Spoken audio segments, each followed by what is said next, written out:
Yang dibaca cipher artinya tulisan, kitab, pengetahuan, metode penghitungan, atau sesuatu yang dirahasiakan, privat untuk kalangan tertentu sampai waktunya diungkap. Secara khusus, tema tentang Ja'far dikaitkan kepada sahabat Ali bin Abi Thalib radhiyallahu anhu yang menerima sesuatu yang dianggap rahasia tersebut dari Nabi Muhammad SAW. Riwayat yang dinisbatkan dari Ja'far Ali bin Abi Thalib yang akan kita bahas di sini sudah cukup terkenal beberapa waktu yang lalu. Sebagian teksnya ada dalam kitab Mada Qala Ali alaihissalam an akhir zaman Al-Ja'far Al-Adham yang terbit di Lebanon tahun 2008. Kitab ini diterjemahkan ke bahasa Indonesia dengan judul Ramalan Akhir Zaman Imam Ali bin Abi Thalib pada tahun 2012.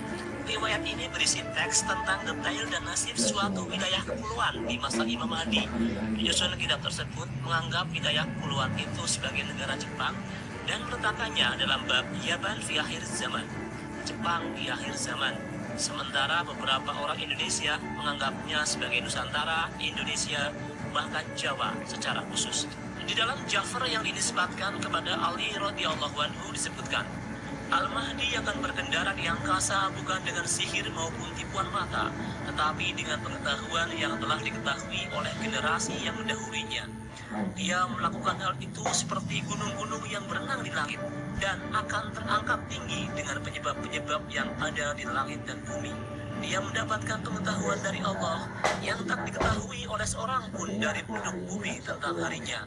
Dan hari-hari Allah tidak akan berlalu sampai seluruh bumi terputus dari atas dan dari bawahnya, jengkal demi jengkal, hasta demi hasta, lengan demi lengan. Dan kelak akan beriman kepada Allah dan Rasulnya Shallallahu Alaihi Wasallam sekelompok umat dari suatu negeri yang luas yang banyak berpindah ke situ berbagai makhluk di negeri gereja Kristen tidak jauh dari negeri kesatuan atau Baladun Majma yang terletak di antara dua samudera besar yang mengelilingi tanahnya itu.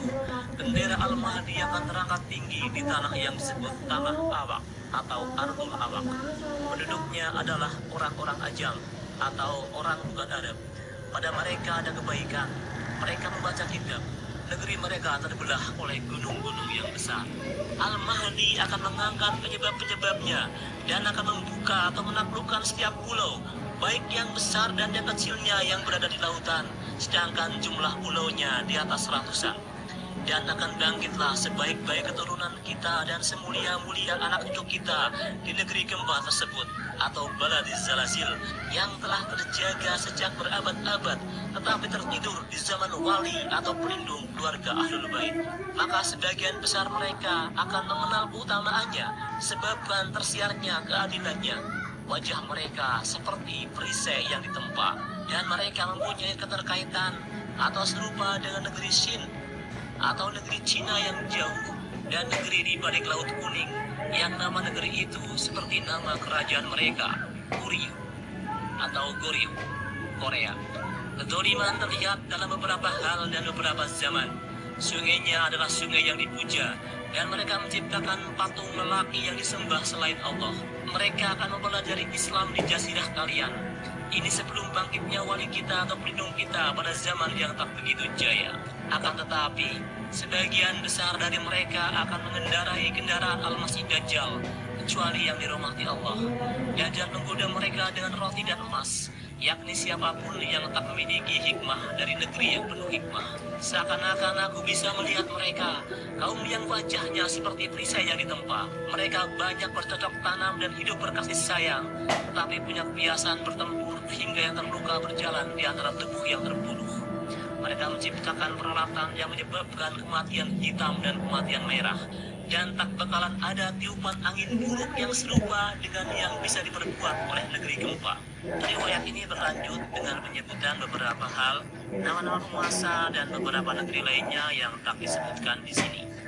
Teks ini ditulis ulang dari penjelasan lisan Ali bin Abi Thalib radhiyallahu anhu dan dilanjutkan generasi demi generasi hingga sampai pada generasi Ahlul Bait yang mungkin mengenal atau hidup di masa kerajaan Goryeo.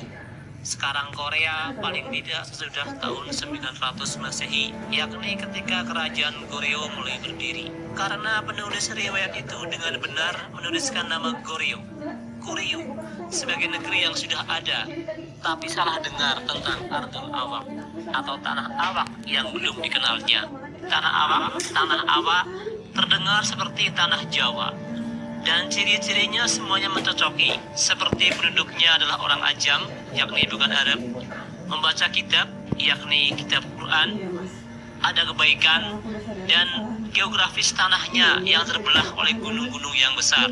Sedangkan deskripsi keseluruhan bagi wilayah kepulauan luas yang sebagian besar penduduknya beriman kepada Allah dan Rasulnya itu 100% cocok dengan wilayah Nusantara ini, yakni Indonesia, Malaysia, Brunei, Filipina, dan negeri-negeri lain yang berada di lokasi itu. Terutama jika kita menggunakan deskripsi dinamis, bahwa sejarah negeri tersebut pernah diisi oleh penyembahan patung atau berhala, mendapat pengaruh animisme, kemudian pengaruh Hindu dan Buddha, lelaki yang dipertuhankan selain Allah, menjadi tempat hijrah atau migrasi negeri-negeri gereja Kristen dalam masa imperialisme seperti Belanda, Spanyol, Portugis, dan Inggris dengan kepentingan masing-masing sejak abad 15 Masehi. Sebagian besar dari ciri-ciri yang sudah terpenuhi secara ringkas adalah wilayah itu luas, terdiri dari pulau-pulau yang jumlahnya ratusan. Indonesia mempunyai pulau sekitar 17.000. Terletak di antara dua lautan atau Bahrain, yakni Samudra India dan Samudra Pasifik. Bergunung-gunung, sering terkena gempa bumi. Juga ada penyebutan sungai. Sebagaimana kita ketahui, Kalimantan dan Sumatera mempunyai banyak sungai. Terletak jauh dari Cina, namun mempunyai keterkaitan dengan Cina dan Korea. Yang terkait dengan Korea mungkin baru belakangan ini saja.